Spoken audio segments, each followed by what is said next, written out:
بسم الله الرحمن الرحيم الحمد لله رب العالمين والصلاة والسلام على أشرف المرسلين سيدنا ونبينا محمد وعلى آله وصحبه أجمعين dhageystayaal walaalayaal kusoo dhawaada barnaamijkeennii dhalinta iyo waalidka ee asbuuc walba ka bixi doona idaacadda FM-ta St Cloud Somali Community Radio boqol5 dhibic insha Allah taala barnaamijkaas oo ka bixi doona idaacaddaas asbuuc walba aroortii subax markay tahay 7 subaxnimo laguna celin doono galabkii 5 galabnimo barnaamijkan waxaan ku qaadaa dhigi doonaa arrimo muhiim ah oo qoyska khuseeya khaasatan waalidiinta iyo sida ay ula dhaqmayaan ilmahooda arintan waxaa noo daadahin doona anigoo ah Cabdullaahi Aadan Kulane ama Cabdullaahi Kulane ama Cabdul Kulane inta u taqaano magacayga wuxuuna bixi doonaa salaada subaxii 7 wuxuuna insha Allah taala lagu celin doonaa 5 galabnimo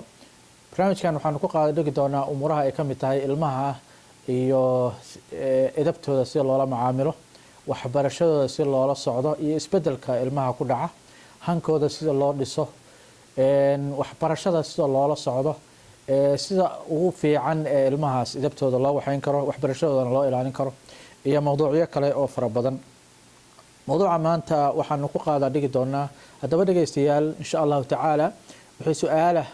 ama talo weydiis oo barnaamijkan ku saabsan waxaad nagala soo xiriiri kartaan St Cloud Somali Radio Facebook ama shabakada xiriirka bulshada ee leedahay idaacaddan St Cloud Somali Community Radio waxa kale oo nagala soo xiriiri kartaa emailkeeda waxa kale oo si toos ah aad ila soo xiriiri kartaan aniga barnaamijkan markii talo weydiis iyo aad soo weydiisaan insha Allah taala waxaan ku qaada dhigi doonaa barnaamijkeena xiga asbuuc walba barnaamij baanu sii dayn doonaa insha Allah taala maanta waxaan rabnaa inaan ka sheekayno laba waxyaalood oo muhiim ah casharkeenan wuxuu ku saabsanaan doonaa ilmaha iskuulka dhaxa dhigta da'du markay ka bilaabato 9 ilaa 12 baanu ku qaada dhigi doonaa barnaamijkan waxaanu gudagali waa barnaamij aan horey ugu soo sheekayn waxaa dhici karta inaad horey igala socoteen idaacadda St Cloud Somali Community Radio anagoo ka hadalnay barnaamijka ilmuhu markay dhashaan ilaa markay elementary-ga ku jiraan hadda waxaanu ka hadli doonaa insha Allah taala barnaamijkan aan kaga hadli doonaa ilmuhu markay dugsiga dhexe ay galaan ilaa markay ka baxaan waxaanu ku soo qaadan doonaa isbedelka ilmaha ku dhaca ilmaha da'da waxa la socda mar walba isbedel baa la socda isbedelkaasna waxa la rabaa inuu la socdo waalidku sida ay ula dhaqmayaan ilmaha waxa kale oo aanu ka hadli doonaa hanka ilmaha sida loo dhiso markay iskuulka dhexe ay ku jiraan haddaba dhageystayaal walaalayaal waxaan rabaa inaan ka hadlo xilliga kan ilmuhu adolescent ay yihiin ama xilliga ay teenage ka galayaan inuu isbedel uu ku dhaco dhowr meelood oo kaga dhaco waxa isbedel uu ku dhacaa korkooda waxa uu ku dhacaa jismigooda iyo sida yihiin waxa ku dhaca xiriirka iyo xirfadda ay xiriirka ay bulshada la leeyihiin waxa kaloo ku dhaca emotional iyo qalbiga ba isbedel kaga dhaca waxa kaloo ku dhaca psychological xagga cilmiga nafsiga ayaa ayadana isbedel kaga dhaca afarta waxyaalood ayaa ilmaha isbedel uu kaga dhaca xilliga ay ku jiraan iskuulka dhexe ama da'da u dhaxaysa 9 ilaa 12 ilaa 13 ama teenage-ka markii la yiraahdo xilliga kan waa xilliga ilmuhu ay ugu daran yihiin edbintooduna ay ugu muhiimsan tahay haddii xilliga kan ilmuhu ay dhaafaan teenage-ka waxaa laga yaabaa oo 12 ilaa 13 14 waxaa laga yaabaa dugsiga sare inay degaan ama markay ka dambeysaba inay degaan ama dabcigoodu uu istaago nidaamkooduna uu istaago ayaguna ay naftooda ka adkaadaan waalidkuna ay u sahlanaato siday ula macaamili lahaayeen haddaba isbedelkan ku dhaca ayaan rabaa inaan afarta waxyaalood xabad u soo qaato korka ilmaha waxaa ku dhaca isbedel baa ku dhaca canuga waxaa ku dhaca isbedelkaas oo ah xagga hormoonka ilmihii qaangaar baa ku dhacaya hormoonku waa qaangaar baa ku dhacaya qaangaarkaas daraadiisna korkiisa ayaa isbedelaya waxaa ku dhacaya waxaa dhalanaya hadday gabar tahay inay naaso iyo ay bixiso ama ay caadadii ay ku dhacdo hadday gabdho tahay hadday rag tahayna inuu facial hair timihii ragga soo bilaabi jiray ama kuwii hoose iyo kuwii garka iyo la mid ahaaba ay bilaabaan inay soo baxaan isbedelka ilmaha marka siday ula jaan qaadi lahaayeen dhibaatay ay ku qabanaysaa waalidkana waxaa muhiim ah inay la socdaan. waxaa kaloo ilmaha ku dhaca xagga dabciga iyo la dhaqanka bulshada isbedel kaga dhaca. ilmaha marka xilligan ay joogaan waxay jeclaanayaan in ay aad isugu dayahayaan ilmaha kale oo la faca ah oo appearance-kooda af ingiriisiga lagu dhaho inay aqbalaad inay helaan. waxaa ku adkaanaysa in ay ilmaha haddaysan marka social skills iyo xirfadda ay bulshada kula dhaqmi lahaayeen aysan lahayn, ay dhibaato kala kulmaan ama rejection ama diidmo ay kala kulmaan dadkooda ilmaha kale ee iyaga ku faca. arrintaasna ay arrin maskixiyan ah ama walwal ku abuurto oo laga yaabo guriga inay kugu yimaadaan ayagoo isbedel oo ka muuqdo. waxaa kaloo laga yaabaa ilmuhu xilligaas in ay bilaabaan inay samaystaan saaxiibo ama ay jeclaadaanba inay saaxiibadood raacaan intay waalidka ay raaci lahaayeen. isbedelkaas marka waa calaamado tusinaya ilmuhu adolescent inay gaareen ama xilligii hanaqaadka. waxaa kaloo jira xagga emotionka iyo qalbiga ayaa waxaa kaga dhaca isbedel, taasoo mar walba ku saabsan ilmaha sida ay hadba xaaladoodu gudaha ay tahay iyaga ay tahay. ilmuhu markay xilligan joogaan waxay jeclaanayaan inay ka tirsan yihiin social group waxa la yiraahdo, dad inay gaara ay ka tirsan yihiin, asxaab gaara inay la hadlaan ayay jeclaanayaan. xilliga kan waa xilliga ilmuhu ay ugu adag tahay inay qaabilaan naqdiga uu ku adag yahay. haddii xilligan waliba sida gabdhahoo kale xataa wiilashoo kale haddii la naqdiyo ama wax laga sheego siday yihiin iyo siday u labistaan iyo siday waxyeelaan iyo siday u hadlaan iyo dhan laga yaabo arrintaasu arrin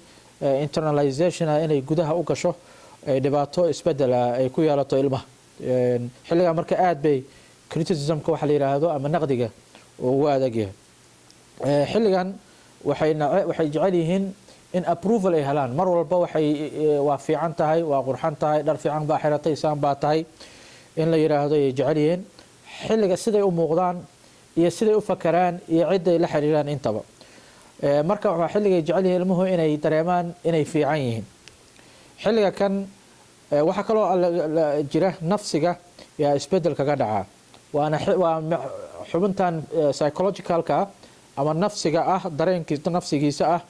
oo isbedel fara badan kaga dhaca. waana midda ugu daran waalidku aysan fahmin weeyaan. ilmaha markay xilligan joogaan struggle fara badan iyo galaan. struggle-kaas oo ka mid ah identity-ga iyo qofku wuxuu yahay. ilmuhu waxay yihiin inay raadiyaan, baadigoob ugu jiraan qofkaasu asagu wuxuu yahay, canugaas wuxuu asagu yahay. waxaa kaloo ay jecel yihiin xilligan inay xoogaa xornimaha ka qaataan waalidka controlkiisa iyo dadka kaleba controlkooda. xilligan marka waa xilliga ay jecel yihiin inay distance ka qaataan ama ay ka sikadaan waalidka, ay ka sikadaan. waxay kaloo jecel yihiin ilmuhu inay supervisionka ama controlka waalidka ama la socoshada waalidka ay ka dhuntaan. waxay kaloo jecel yihiin xilligan inay sharciyada guriga ka jira iyo waalidka go'aamadiisa inay buriyaan ay jecel yihiin. marka ilmaha xilliga kan waxaa laga yaabaa in ay isweydiinayaan anigu kumaan ahay. waa xilli ay isku dayahayaan inay fikirkooda la madax banaanaadaan, isweydiinayaan ayagu waxay yihiin iyo meeshay ku socdaan. xoogahana ay supervisionka iyo la socoshada waalidka ay gadood ay ka qaadaan. xilliga kan ilmuhu waxay u baahan yihiin space in xoogaa la siiyo, xoogaa waalidku uu ka durko si ay ilmuhu ay su-aalahaas ay jawaabo ugu raadsadaan. waxaa kaloo ay jecel yihiin la rabaa laakiin waalidku inuu ku support gareeyo inay su-aalahaas ay jawaabo ugu helaan. marka arrintaa ayada ah, marka ilmaha afartaa waxyaalood oo isbedelka ah korka kaga dhaca ilmuhu waana kala hor hana qaadaan. waxaa laga yaabaa qaarkood 9 inay ku bilaabaan hanaqaadkaas, qaarkoodna ay ku bilaabato 12 iyo 14 13. gabdhahoo kale xilliga ugu horeeya iyaga ugu horeeya ragga aalaaba ilmaha wiilasha ka horeeya xilliga kan. ilmaha marka korkooda isbedel ku dhaco, qaabka ay dadka ula dhaqmayaan ay isbedel ku dhaco, emotionka iyo niyadana isbedel kaga dhaco, psychologicalka maskaxiyana oo isbedel ku dhaco. waxaa la rabaa waalidku ayaguna isbedel inay ku sameeyaan qaabka siday ula dhaqmayeen ilmaha. ilmihii aad amarka siinaysay oo controlaysay ma aha. ilmaha marka xilliyadaas waxaa jira dabeecado destructive ah oo ayaga dhibaato u keenaya, waalidkana dhibaato u keenaya. intaan waa caadi, isbedelkaas waa caadi, waa dhacaa, waa la maraa, qof kastoo bini aadam wuu maraya. laakiin waxaa muhiim ah isbedelkaas ilmaha inuusan destructive oo dhibaato u geysan oosan ku keenin. waxaa kaloo muhiim ah inaad fahanto isbedelkaanu isbedel la maray oo adigu aad soo martay, dadka kalena marayaan, ilmahaguna ay marayaan inuu yahay. kaalmada lagaaga baahan yahay ilmaha marka waxaa weeyaan, marka waxyaalo normal ah jira, dabeecada normal aad ku arki doontaan. waxaa kaloo jira dabeecada normal aan ahayn ee destructive ah oo behavior khaldan ah ama dabci khaldan ah oo u baahan inaad kala dirirto. xilligan ilmuhu waxay jecel yihiin inay privacy helaan ama desire for privacy, inay helaan waqti u gaar ah ama ay helaan shakhsiyan wax u gaar ah ayaga. waxaa la rabaa marka arrintaas waa caadi in yaa la hadlaysay haddaad tiraahdo ay ku dhahaan my friend, saaxiibkay kee, haddaad tiraahdo weydiiso ay jecel yihiin inay qariyaan privacy, arrin u gaar ah inay u tahay. marka waxyaalo u gaar ah inay helaan bay xilligan jecel yihiin. laakiin marka taas waa caadi, laakiin waxaan caadi ahayn inay ilmuhu isolation isku sameeyaan oo isfuquuqaan oo qol isku soo xiraan oo kaligood qol isku xiraan oo fadhiistaan oo dadkii aysan ku darsan, ayadoo caadi ma ah. waxaa kaloo aan caadi ahayn sir fara badan, ayaduna caadi ma ah. waxaa kaloo caadi ah dabcigu inuu isbedel uu sameeyo, moodkooda iyo qaabkooda inuu isbedel uu ku dhaco. isbedelkaas oo xataa aan waqti badan u dhaxaynin, saacad ka hor soo fiicnaa, saacad kadib inuu isbedel uu ku dhaco xagga moodka ama dabciga. waxaa la rabaa marka moodka isbedelkiisu waa caadi, laakiin ilmaha inaad ka ilaaliso depressionka iyo inay isnacaan, ay ka hadlaan, heerkaas hadday gaaraan waxay u baahanayaan kaalmo. waxaa kaloo arki doontaan xilligan ilmuhu markay jiraan inaad aragtaan ama aad aragtaan inay danaynayaan, hadday lab yihiinna dhadiga, hadday dhadig yihiinna lab ah. oo ilmaha xilliga ay bilaabaan weeye inay interest gareeyaan ama ay raboodaan inay la hadlaan qof asagoo kale oo la mid ah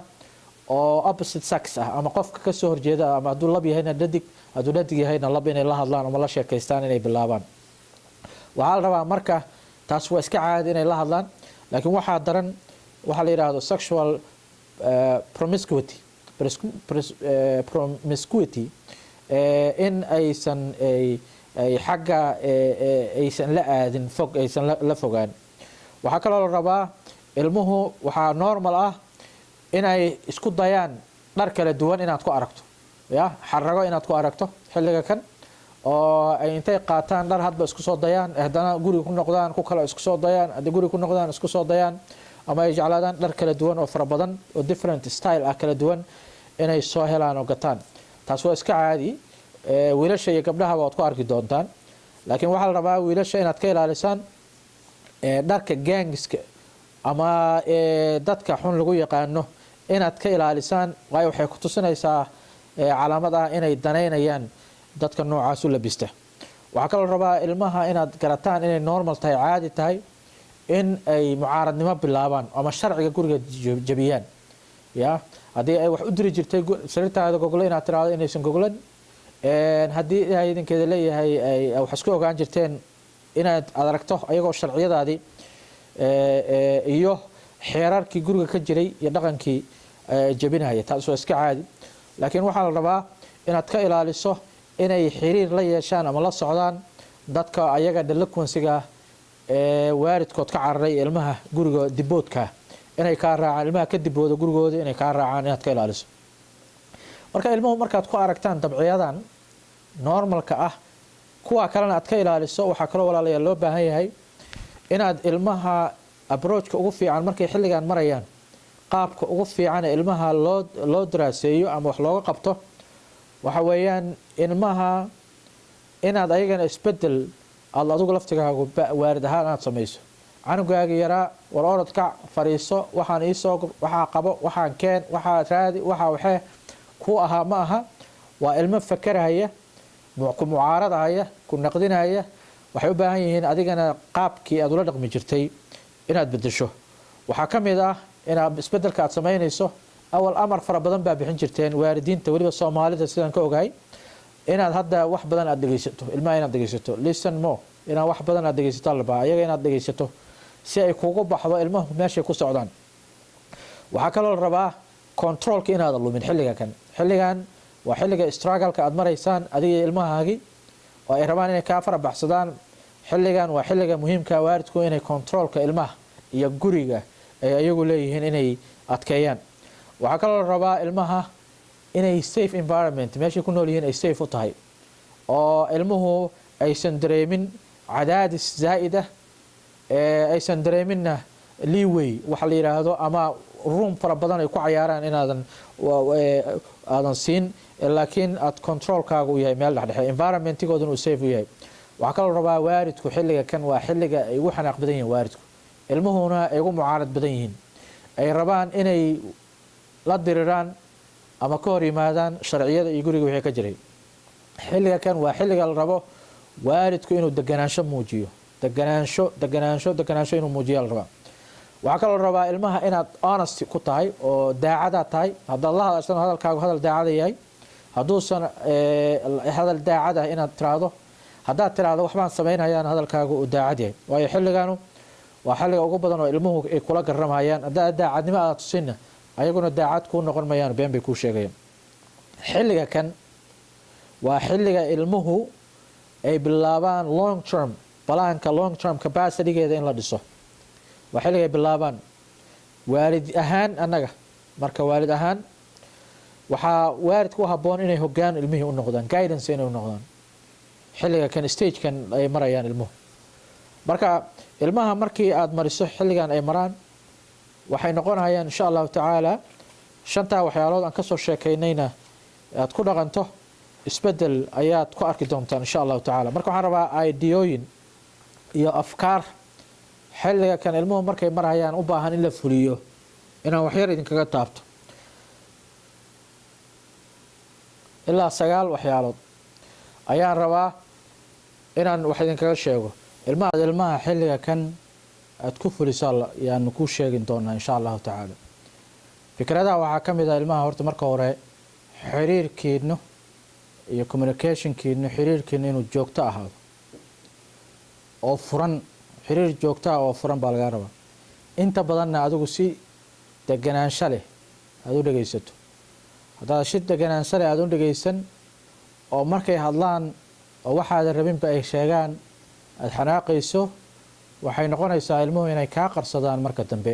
waxay kuu sheegi lahaayeen marka wada sheekaysi ama xiriir furan oo si degan aad u dhageysanayso markay dhammaystaan kadibna aad ka waaninayso wixii aad ku aragtay wixii xun wixii sanna aad u sheegayso ama aad ku ammaanayso ayaa la rabaa inuu furan yahay xiriirkaas waxaa kaloo rabaa ilmaheenu inay og yihiin sharciyada ama xeerarka ama dhaqanka ama structureka guriga ka dhisan inay og yihiin haddii guriga xeer ah in 7 habeennimo ama 6 galabnimo ama 5 galabnimo wax ka dambeeya aan qofna bannaan ku maqnaan karin ilmaha ah waa inay xilliga ay og yihiin hadday tahay in 8 markay tahay 8 habeennimo sariirta la galo kulligood sariirta galaan oo qofna uu soo jeedi karin waa in la galaa hadduu xeerku yahay markii homework la sameeyo ama shaqadii guriga la sameeyo ayaa kadib TV-ga la fiirsan karaa markii la fiirsado kadibna waa la seexanayaa qof aan qaban shaqadiisii homework ama layliskii guriga aan qabanna TV ma fiirsanayo hadduu noocaa yahayna waa in la fuliyaa hadduu xeerku yahay ilmaha in ay sariirtooda gogoladaan cuntadooda soo gurtaan weelkooda kadibna iska qaadaan iska xalaan waxa weeye say tahay in loo fuliyo waa inay og yihiin xeerarkaas iyo dhaqamadaas iyo nidaamkaasna waa inuusan ahayn nidaam ku adag laakiin yahay nidaam sahlan laakiin si joogto ah ay waalidku ugu fuliyaan ilmaha inay ay sameeyaan oo xeerkaas ay fuliyaan ama arrintaa qabtaan arrimahaas aan idiin sheegayana ilmuhu markay weynaadaan wuxuu noqonayaa xeerar ay la weynaadaan oo guryahooda ayaga iyo naftooda anfici doona. waxaa kaloo rabaa ilmaha xilliga kan waa xilli isbedel uu ku dhacayo, isbedelkaas oo naftooda ku dhacaya waana xilliga ugu badan ee ilmuhu ay rabaan ama u baahan yihiin waalidka taladiisa iyo hoggaankiisa ay u baahan yihiin. isbedelka qaangaarnimo ee ku dhacaya hadduu gabar yahayna waa in si open ah ama cad ee qarsoodi lahayn adiga iyo waalidka u gaar ah lagala sheekaysto siduu isbedelkaana wuxuu yahay, wuxuu keeni karo, wuxuu ku saabsan yahay, hadduu nadaafad u baahan yahay nadaafad ahaan sidii la isaga hagaajinayo. wiilashana isbedelkan wuxuu ku saabsan yahay iyo qaabka loola tacaali karo. waxaa kaloo loo baahan yahay ilmaha xilliga kan in waalidku uu aqbalo ee la ogolaado inay gefna galaan, laakiin gefkooda la hubiyo inay wax ka bartaan. hadday khalad galaan aan khaladkoodii lagu leexin, lagu cayrin, lagu takoorin ee wax lagu baro waxna lagu tusaale rabaa. waxaa la rabaa ilmaha xilliga kan waxyaalaha rajada ay waalidku ka rajaynayaan in loo sheego. waxaa ka mid ah expectationka ama rajada waalidku ka leeyahay ee waxbarasho, midda dhaqan ee dadka bini aadamka ay la dhaqmayaan, midda ehelka iyo midda waalidka iyo macallimiintiisa iyo iskuulaadka sida uu la dhaqmayo. waad ogtihiin kategoriyadaas aan sheegay mid walba nooc loola dhaqmuu leeyahay, qof walbana siduu ula dhaqmo bulshadana hadda uu ku jirood aragteen waa qaab uu gurigiisa ka soo bartay iyo bulshadii uu kusoo dhex koray. marka waxaa muhiima walaalayaal inaad ilmihiina aada bartaan macallinka sida ula dhaqmayo, waalidka sida ula dhaqmayo, bulshadan kale sida ula dhaqmayo, naftiisa iyo kuwa la-eg asaga sida ula dhaqmayo, hadduu gabar yahayna wiilka sida ula dhaqmayo, hadduu wiil yahayna gabadha sida ula dhaqmayso. in xilliga kan la baro expectationkaas iyo goolasha iyo rajada ay waalidku ka leeyihiin waxbarashadooda. ilmaha waxaa kaloo la rabaa jaamacadda xilligaad kala hadli lahayd iyo waxbarashada inay tahay xilliga kan. ilmahan xilliga waxa weeyaan ay laga dareemo rabitaankooda waxbarasho wuxuu yahay iyo waxay ku fiican yihiin. xilliga kan haddaysan hoggaan u helin waalidka ah ku hoggaansha maadooyinka ay ku fiican yihiin ama ay jecel yihiin ayagu si ay high schoolka ay uga qaataan, deetana arrintaasu ay ugu hagto u fududayso jaamacad siday u geli lahaayeen. in waalidku xilliga kan uu ka shaqeeyo oo uu garto waxay ku fiican yihiin, wuxuu jecel yahay ilmaha ayaa la rabaa. marka ilmaha hankooda waxbarasho ee jaamacadeed xilliga lagala sheekaysan lahaa wey. waxaa kaloo rabaa walaalayaal ilmaha in lagala sheekaysto gradeka levelka high schoolka laga rabo, waxyaalaha high schoolka lagu baaskareeyo, waxyaalaha jaamacaduhu ilmaha ku aqbalaan, waxyaalaha hadduu asagu uu tago loogaga baahan yahay si uu jaamacad fiican u tago, waxa uu rabo uu sheegtay qofkaasna canugaasna laga aqbalo. xilliga kan waa xilliga aad u baahan yahay waalidku inuu la kulmo kansalarkiisa ilmaha ee iskuulka, la taliyaha iskuulka iyo macallimiintiisaba si ay ilmaha levelka waxbarasho ay joogaan loo ogaado. haddii ilmuhu performancegiisa iyo heerka waxbarashadiisa la ogaado waxaa la ogaan karaa waalidka u sahlaanaanaysa in ilmaha hadduu hooseeyo uu raadiyo resource kale oo ilmaha ku gacan qabto uu kor ugu qaado. waxaa la rabaa inay ogaadaan kansalarka la taliyaha iskuulka ee ilmaha kala taliya waxbarashada iyo macallinkuba inay ogyihiin rajada aad ka leedahay canugan iyo meesha uu rabo inaad aado xagga waxbarasho ahaan. waxaad ogaan doontaan macallinka laftirkiisa inuu jecel inay aada u tixgeliyaan ilmaha, waxbarashadoodana xoogga u saaraan, ilmaha kalena ay kaga fiiraroon yihiin ilmaha waalidkood uu daba taagan yahay, waalidkoodna expectationka iyo rajada uu ka qaleeyahay canugan oo macallinka u sheego. walaalayaal waxaan rabaa inaan idiin sheego arrimahaasu arrimo muhiima inay yihiin, loona baahan yahay in waalidku uu fuliyo si canuga dabiici ahaan, caqli ahaan, jismi ahaan iyo qaabka uu bulshada ula dhaqmi lahaaba uu koro. waxaan rabaa inaan wax yar ku celsho shanta waxyaalood ee isbedelka ilmaha ad ku arki doontaan ee caadiga waa korkiisa isbedeli doona, calaamado qaangaar baa ku arki doontaan. qaabka uu bini aadamka kale ula dhaqmaya isbedelahaya waxaa laga yaabaa waalidka iyo caailada familka inuu yar ka yara go-o oo ilmaha saaxiibadiisu aada u jeclaado waxaa laga yaabaa emotional ahaan isbedel joogto ah saacad ka hor xanaaq saacad kadib farax saacad inaad ku aragtaan taas waa iska caadi laakiin arintaasu aysan noqon arin waxaa keeni kara ilmuhu waxay xilligan jecel yihiin ku adag waxay jecel yihiin in ilmaha wax fiican loo sheego wax fiicanna laga sheego waxay necab yihiin xilliga kan ilmuhu in la naqdiyo oo wax laga sheego waxaad arki doontaan psychological ahaan inuu isbedel ku dhaco oo ilmuhu ay jeclaanayaan inay independent ka noqdaan waalidkood oo xoogaa ay ka yara gooni ka noqdaan ay raajaan waxa ay yihiin ayaguna iyo waxay noqon doonaanna baadigoob ay u galaan marka isbedelkan waa isbedel canug walba marayo laakiin waalidka waxaa la rabaa inuusan ula dhaqmin canuga markuu heerkan joogo siduu 5 jir 4 jir 3 jir markuu ahaa uusan ula dhaqmin marka barnaamijkeeni maanta walaalayaal saaxiibayaal intaasuu noo joogaya insha allahu tacaala waxaanu halka ka ambaqaadi doonaa wiigeena soo socda haddii wax talaa iyo tusaala iyo hawraara aad arrintan ka qabto waxaad nagala soo xiriiri kartaan St Cloud Somali Community Radio ama FM-ka Soomaalida Somali Community-ga ee St Cloud 1051.1 105 hal dhibic mahadsantihiin walaalayaal. Assalaamu calaykum waraxmatullaahi wabarakaatuh.